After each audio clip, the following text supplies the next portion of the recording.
और दीदी सुने तुम्हारी सास गिर गई है कल। हाँ तो गिरी पड़ी पड़ी होगी अपने कहीं। काहे बोल चाल नहीं है क्या? हमसे कौनो मतलब नहीं है, हले हमसे कौनो मतलब नहीं। टड़ना तो की थी हमार, हले टड़ना तो की थी हमार, तो गिर गई बढ़िया। हम नहीं देखने गए, साथ हो जाए ससुर, हम से बहुत मतलब नहीं है। ठीक कुछ दिन पहले तुम्हारी अम्मा भी गिर गई थी क्या मायके वाली? हाँ हाँ। हाँ बहिनी, गए थे मायके ऐसे सा। अम्मा की हालत देख के तनी दया लगती है। फट गई हाँ हैं। गोड़ या गोड़ गुठुआ वाले गिरी है। हाँ। हाँ ऐसा खसलती है तो देख के ऐसा दया लगती है। मोर अम्मा बहुत खसिले खसिले पूरा काम गिर गई है। मटीहा तो है हमारे गांव में, गिर गई छाती के।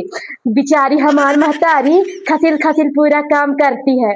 ऐसा दया लगती है कि दो रोज चले जाए तो बनाए खवाए दे।